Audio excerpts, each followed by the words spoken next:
नमस्कार दोस्तों, स्वागत है आप सभी का हमारे YouTube चैनल जिसका नाम है MPCS।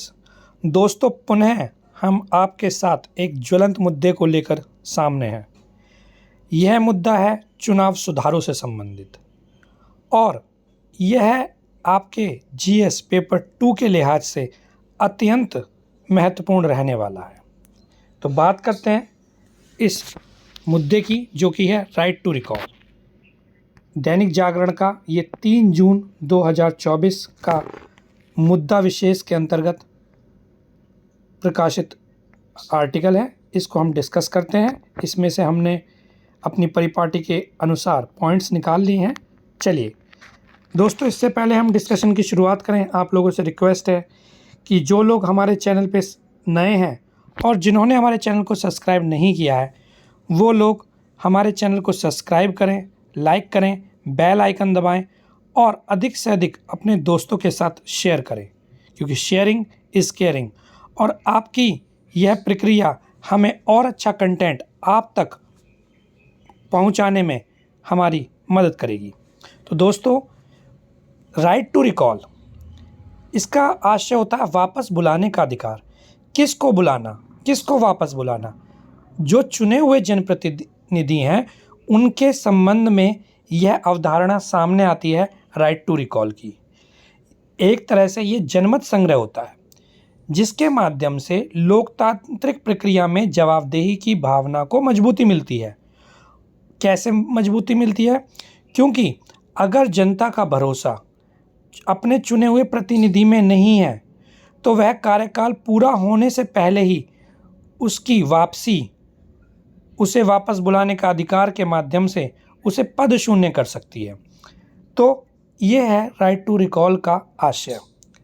अगर हम इसकी बात करें तो पूर्व लोकसभा अध्यक्ष जो थे सोमनाथ चटर्जी, उन्होंने भी जनप्रतिनिधियों की जवाबदेही सुनिश्चित करने के लिए इसे लागू करने की मांग की थी।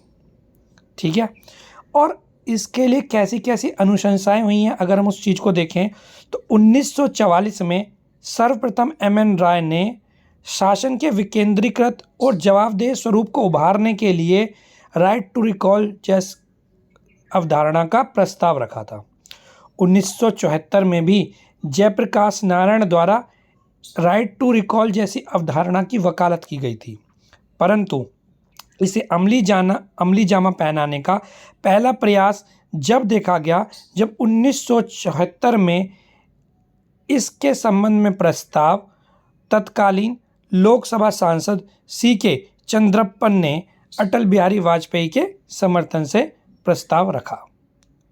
हालांकि यह प्रस्ताव उस समय पारित नहीं हो पाया और 2017 में पुनः राइट टू रिकॉल से संबंधित एक प्राइवेट बिल लोकसभा में प्रस्तुत हुआ और वो भी पारित नहीं हो पाया। तो दोस्तों, अगर हम बात करें इसकी प्रासंगिकता की तो देखिए, राइट टू रिकॉल जैसी अवधारणा जिसकी अभी आपको हमने व्याख्या की, उसका आशय समझाया, उससे आपको समझ आ गया होगा कि ये लोकतांत्रिक अधिकारों को मजबूत करने की दिशा में एक बड़ा कदम हो सकता है। क्योंकि हमारे देश में क्या होता है कि जो चुनाव है वो वास्तव में अगर आप देखा जाए तो राजनीतिक दलों द्वारा लड़ा जाता है, ना कि जनप्रतिनिधि द्वारा। ऐसा राइटर क्यों कह रहे हैं? क्योंकि राइटर ये कह रहे हैं कि जो निर्वाचक क्षेत्र हैं उसमें राजनीतिक दल जनता की पसंद का उम्मीदवार नहीं उतारते, वो अपनी पसंद के प्रत्याशी को उतारते हैं। और कैसी पसंद होती है उनकी? वो क्या करते हैं, जिताऊ क्षमता को एकमात्र पैमाना मानते हैं। अपने एक राष्ट्र एक चुनाव वाले आर्टिकल में हमने इसका गहनता से अध्ययन किया था। ठीक है, तो वो अपनी पसंद के प्रत्याशी को उतारते हैं। ऐसे में मतदाताओं की जो एक तरह से हमें कहना चाहिए, जो एक तरह से मतदाता जो हैं वो राजनीतिक दलों के प्रति ज़्यादा आपका राजनीतिक मतदाताओं जो होते हैं राजनीतिक दलों के प्रति उनकी सारी की सारी जितनी भी उनकी लॉयल्टी है वो किसकी होती है? राजनीतिक दलों की तरफ हो जाती है। तो अब अगर राजनीतिक दल उन्हें चुनाव के लिए टिकट दे रहे हैं और उसके माध्यम से मतदाता ये सोचते हैं कि अगर मान लीजिए हमने काम भी किया और राजनीतिक दलों के अनुसार कार्य नहीं किया तो हमें हो सकता है अगली बार चुनाव के लिए टिकट ही ना मिले। इससे वो पूरी तरह से समर्पित हो जाते हैं किसके प्रति? राजनीतिक दलों के प्रति। और जनता से जो उन्होंने वादा किया या जनता के जो हित हैं उनको लेके वो समर्पित नहीं रहते। ठीक है दोस्तों, तो समर्पित वर्ड यहाँ एक बहुत अच्छा होगा, मुझे रिमाइंड करने में थोड़ा सा टाइम लगा, लेकिन समर्पित वर्ड यहाँ एक सही रहेगा कि जो मतदाताओं के प्रति समर्पित ना होके राजनीतिक दलों के प्रति समर्पित हो जाते हैं प्रत्याशी। तो ऐसे में राइट टू रिकॉल यानी वापस बुलाने का अधिकार लोकतांत्रिक अधिकारों को मजबूत करने के लिए बहुत ही सहायक सिद्ध हो सकता है और इससे एक चुनाव सुधार में बड़ा कदम उठाया जा सकता है। उसके अलावा देखिए, लोकतांत्रिक देश में अगर बात की जा रही है कि जनता अपने प्रतिनिधि के माध्यम से चुनाव शासन करती है, तो अगर उस प्रतिनिधि में उत्तरदायित्व और जवाबदेही जैसी भावना का हमें संचार करना है तो हमें निश्चित तौर पर राइट टू रिकॉल जैसी अवधारणा के विषय में सोचना चाहिए। इसके माध्यम से अगर कोई भी जनप्रतिनिधि भ्रष्टाचार, अपराध में लिप्त होता है तो जो प्रतिनिधि होते हैं वो वापस बुला सकते हैं और मतदाताओं द्वारा क्या होगा, इससे चुनाव प्रक्रिया में अधिक भागीदारी होगी। उन्हें अपने मत का जो महत्व है वो अच्छे से समझ में आएगा और मतदाता अधिकारों के प्रति ज़्यादा जागरूक होंगे। इससे क्या होगा कि निर्वाचित राजनेता जो हैं उनकी दक्षता में भी वृद्धि होगी। क्योंकि उन्हें पता है कि अगर उन्होंने कार्य नहीं किया, अगर उन्होंने जो भी वादे चुनाव लड़ते समय किए थे उन वादों को पूरा नहीं किया तो राइट टू रिकॉल जैसी प्रक्रिया के माध्यम से उन्हें पद शून्य किया जा सकता है। अतः वो विकास कार्यों की तरफ ध्यान देंगे और इससे उनकी दक्षता में भी सुधार होगा। अगर मतदाताओं को ये लगता है कि उन्होंने किसी अमुक व्यक्ति को चुन करके गलती कर दी है तो उस गलती को सुधारने के लिए उन्हें 5 वर्ष जैसे लंबे समय अंतराल का प्रतीक्षा नहीं करनी पड़ेगी। वो राइट टू रिकॉल जैसी प्रतिक्रिया के माध्यम से अपनी गलती को सुधारने का एक मौका पुनः प्राप्त कर सकते हैं। देखिए, इस तरह से क्या होगा कि इसके पीछे ये भी तर्क दिया जा रहा है कि जब कोई व्यक्ति सरकारी नौकरी में सेलेक्ट होता है तो उसे आमतौर पर 1 वर्ष या 2 वर्ष के लिए प्रोबेशन पीरियड पर रखा जाता है, जिससे उसकी दक्षता, उसकी कार्यक्षमता पर निगरानी के माध्यम से ये निरीक्षण किया जाता है कि अमुक व्यक्ति उस पद के योग्य है या नहीं। तो इसी तरह से नेताओं के लिए भी एक प्रोबेशन पीरियड जैसी संकल्पना राइट टू रिकॉल जैसी प्रक्रिया के माध्यम से व्यवहार में लाई जा सकती है। क्योंकि बहुत सारे नेता क्या है कि जीतने के बाद क्या है, निश्चिंत हो जाते हैं कि 5 साल के लिए अब उन्हें पद से नहीं हटाया जा सकता। तो ऐसे में बहुत हद तक संभावना हो सकती है कि वो विकास कार्यों की अवहेलना करें। लेकिन अगर मान लीजिए राइट टू रिकॉल जैसी प्रक्रिया को व्यवहार में लाया जा सकता है तो वापस बुलाने के डर से वो काम भी करेंगे और उन्हें पता होगा कि उन्हें वापस भी बुलाया जा सकता है, इसलिए चुनावों में वो खर्च कम करेंगे। कम खर्च के लिए उन्हें धन एकत्र करने के लिए काला बाजारी जैसे कदम उठाने की ज़रूरत नहीं पड़ेगी और घोषणा पत्र के अनुसार ही जनता के लिए वो कार्य करेंगे। तो दोस्तों, इतने सारे फ़ायदे हो सकते हैं अगर राइट टू रिकॉल जैसी जो प्रक्रिया है, जो अवधारणा है, उसको हम चुनाव संबंधी सुधार मान के इसके प्रति अगर कदम उठाते हैं। लेकिन इसमें कुछ समस्याएं भी हैं। इसमें क्या समस्याएं हैं?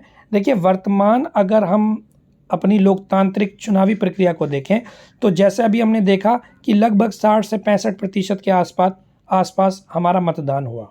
तो ऐसे में लगभग 35 से 40% जनता तो अपने मतदान का प्रयोग ही नहीं कर रही और बचे हुए जो 60 से 65% लोग हैं उसमें बहुमत जिसको मिलेगा वही जीतेगा और बहुमत आमतौर पर 35 से 40% की रेंज में रहता है। यानी चुने हुए जो निर्वाचित प्रतिनिधि हैं उनको क्या है, 50% से भी कम मतदान के माध्यम से वो चुन लिए जाते हैं। ऐसे में ये अंदाज़ा लगाना मुश्किल नहीं है कि बड़ी संख्या क्या होती है, उनके विरोध में होती है। तो इसके माध्यम से ऐसा हो सकता है कि कोई षड्यंत्र के माध्यम से किसी भी जनप्रतिनिधि को अपदस्थ करने जैसी घटनाएं सामने आए।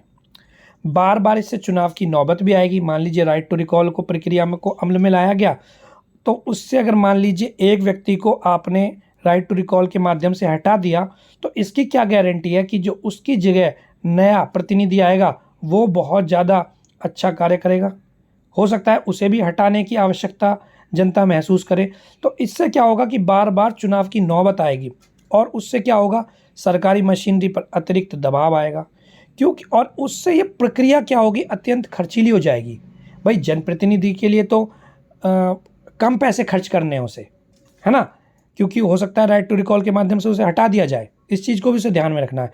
परंतु सरकार के लिए, जो चुनाव आयोग है उसके लिए यह प्रक्रिया अत्यंत खर्चीली हो जाएगी, क्योंकि ऐसा हो सकता है कि बार बार चुनाव कराने पड़े और भारत जैसे विकासशील देश में ये सरकारी खजाने पर भार होगा। अतः एक तर्क ये भी दिया जा रहा है कि भारत जैसे विकासशील देश में ये देश के हित में नहीं है। इससे अस्थिरता बढ़ने का बहुत बड़ा खतरा होगा, क्योंकि मान लीजिए कोई स्थिरता तो है नहीं कि कोई भी जनप्रतिनिधि आया, चाहे वो सांसद हो या विधायक हो, और उसका 5 साल का एक निश्चित कार्यकाल है, हो सकता है उसे बीच में हटाया जाए। तो बार बार अगर ऐसे लोगों को हटाया गया तो एक स्थिरता उत्पन्न हो सकती है और उस अस्थिरता से अराजकता का वातावरण निर्मित होने की पूरी पूरी संभावना है। दूसरी चीज, जो हारे हुए उम्मीदवार हैं उनके द्वारा राइट टू रिकॉल जैसी प्रक्रिया का राजनीतिक हथियार के रूप में प्रयोग किया जा सकता है। इससे लोगों में मतदान में अरुचि भी उत्पन्न हो सकती है। क्यों?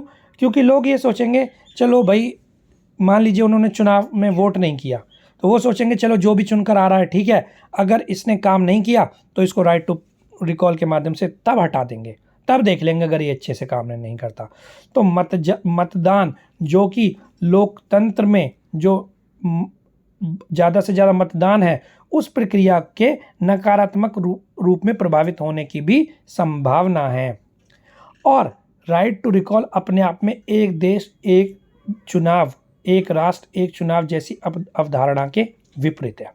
तो दोस्तों, ये हमने देखे कि इसके विपक्ष में क्या क्या तर्क हो सकते हैं या क्या क्या समस्याएं हो सकती हैं अगर राइट टू रिकॉल जैसी प्रक्रिया को अमल में लाया जाता है। उसके बाद राइटर कह रहे हैं, देखिए कैसे हम इसे आगे की राह क्या है या कैसे हम इसे अमली जामा पहना सकते हैं, क्या इसका व्यवहारिक रूप हो सकता है।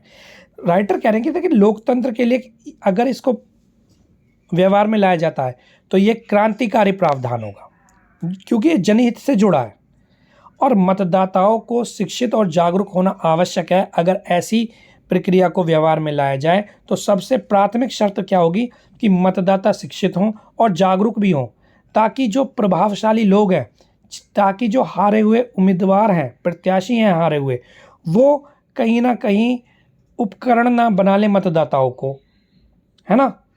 इसीलिए निर्वाचित प्रतिनिधि के, आपने देखा होगा वर्तमान में निर्वाचित प्रतिनिधि अगर मान लीजिए कोई विकास कार्य नहीं करता है या अपने क्षेत्र में वो जाकर नहीं देखता है तो उसके लापता के पोस्टर लगा दिए जाते हैं। तो राइटर कह रहे हैं कि लोकतांत्रिक प्रक्रिया में इस तरह की जो हम व्यवहार देखते हैं वो उचित नहीं है। इससे अच्छा होगा कि हम एक ठोस कदम उठाएं और राइट टू रिकॉल जैसी प्रक्रिया को अमल में लाएं। और अगर मान लीजिए प्रत्याशियों के लिए इसमें हमें इसे व्यवहार में लाना है राइट टू रिकॉल को, तो प्रत्याशियों के लिए क्या होना चाहिए कि चुनाव पूर्व कुछ चेतावनी के रूप में कुछ ना कुछ प्रावधान होना चाहिए कि अगर ये आप इन चीज़ों का, इन क्लॉज का अगर आप खंडन करते हैं, है ना, तो आपको क्या है, आपके ऊपर ये प्रक्रिया लागू हो सकती है। राइट टू रिकॉल में वापस बुलाए गए जो प्रतिनिधि हैं उनके पुनः चुनाव लड़ने पर कुछ वर्षों के लिए प्रतिबंध होना चाहिए, क्योंकि इससे क्या होगा, एक तो उन्हें वापस बुलाया जाएगा और एक प्रतिबंध लग जाएगा कुछ वर्षों के लिए। तो जो चुने हुए प्रतिनिधि हैं वो स्वयं ही अच्छा कार्य करेंगे, और अगर कोई अच्छा कार्य करेगा तो जनता उसे क्यों हटाएगी।